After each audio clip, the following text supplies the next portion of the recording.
So a few years ago, I was at JFK Airport, about to get on a flight, when I was approached by two women who I do not think would be insulted to hear themselves described as tiny, old, tough-talking Italian-American broads.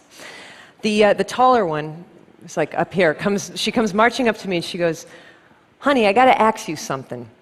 You got something to do with that whole eat, pray, love thing that's been going on lately?" And I said, "Yes, I did." And she smacks her friend and she goes, "See, I told you, I said, that's that girl. That's that girl who wrote that book based on that movie."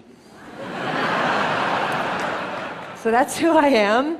And believe me, I'm extremely grateful to be that person, because that whole eat, pray, love thing was a huge break for me. But it also left me in a really tricky position moving forward as an author, trying to figure out how in the world I was ever going to write a book again that would ever please anybody. Because I knew well in advance that all of those people who had adored Eat, Pray, Love were going to be incredibly disappointed in whatever I wrote next, because it wasn't going to be Eat, Pray, Love. And all of those people who had hated Eat, Pray, Love were going to be incredibly disappointed in whatever I wrote next, because it would provide evidence that I still lived. So I knew that I had no way to win, and knowing that I had no way to win made me seriously consider for a while just quitting the game and moving to the country to raise corgis. But if I had done that, if I had given up writing, I would have lost my beloved vocation. So I knew that the task was that I had to find some way to gin up the inspiration to write the next book, regardless of its inevitable negative outcome. In other words, I had to find a way to make sure that my creativity survived its own success. And I did in the end find that inspiration, but I found it in the most unlikely and unexpected place. I found it in lessons that I had learned earlier in life about how creativity can survive its own failure. So just to back up and explain, the only thing I have ever wanted to be for my whole life was a writer. I wrote all through childhood, all through adolescence. By the time I was a teenager, I was sending my very bad stories to The New Yorker, hoping to be discovered. After college, I got a job as a diner waitress, kept working, kept writing, kept trying really hard to get published, and failing at it. I failed at getting published for almost 6 years. So for almost 6 years, every single day I had nothing but rejection letters waiting for me in my mailbox. And it was devastating every single time. And every single time I had to ask myself if I should just quit while I was behind and give up and spare myself this pain. But then I would find my resolve, and always in the same way, by saying, "I'm not going to quit, I'm going home." You have to understand that for me, going home did not mean returning to my family's farm. For me, going home meant returning to the work of writing, because writing was my home. Because I loved writing more than I hated failing at writing, which is to say that I loved writing more than I loved my own ego, which is ultimately to say that I loved writing more than I loved myself. And that's how I pushed through it.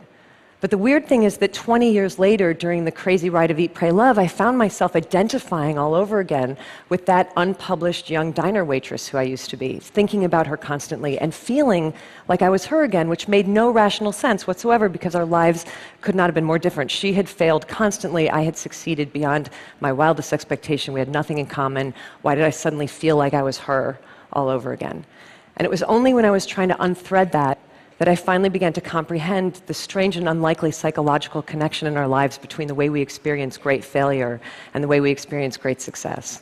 So think of it like this. For most of your life, you live out your existence here in the middle of the chain of human experience, where everything is normal and reassuring and regular.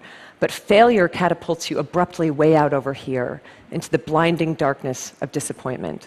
Success catapults you just as abruptly, but just as far, way out over here into the equally blinding glare of fame and recognition and praise. And one of these fates is objectively seen by the world as bad, and the other one is objectively seen by the world as good. But your subconscious is completely incapable of discerning the difference between bad and good. The only thing that it is capable of feeling is the absolute value of this emotional equation, the exact distance that you have been flung from yourself. And there's a real equal danger in both cases of getting lost out there in the hinterlands of the psyche. But in both cases, it turns out that there is also the same remedy for self-restoration, and that is that you have got to find your way back home again as swiftly and smoothly as you can. And if you're wondering what your home is, here's a hint. Your home is whatever in this world you love more than you love yourself. So that might be creativity, might be family, might be invention, adventure, faith, service, might be raising corgis. I don't know. Your home is that thing to which you can dedicate your energies with such singular devotion that the ultimate results become inconsequential. For me, that home has always been writing. So after the weird, disorienting success that I went through with Eat, Pray, Love, I realized that all I had to do was exactly the same thing that I used to have to do all the time when I was an equally disoriented failure. I had to get my ass back to work. And that's what I did. And that's how, in 2010, I was able to publish the dreaded follow-up to Eat, Pray, Love. And you know what happened with that book? It bombed. And I was fine. Actually, I kind of felt bulletproof, because I knew that I had broken the spell, and I had found my way back home to writing for the sheer devotion of it. And I stayed in my home of writing after that, and I wrote another book that just came out last year, and that one was really beautifully received, which is very nice, but not my point. My point is that I'm writing another one now, and I'll write another book after that, and another, and another, and another, and many of them will fail, and some of them might succeed, but I will always be safe from the random hurricanes of outcome, as long as I never forget where I rightfully live. Look, I don't know where you rightfully live, but I know that there's something in this world that you love more than you love yourself. Something worthy, by the way. So addiction and infatuation don't count, because we all know that those are not safe places to live, right? The only trick is that you've got to identify the best, worthiest thing that you love most, and then build your house right on top of it, and don't budge from it.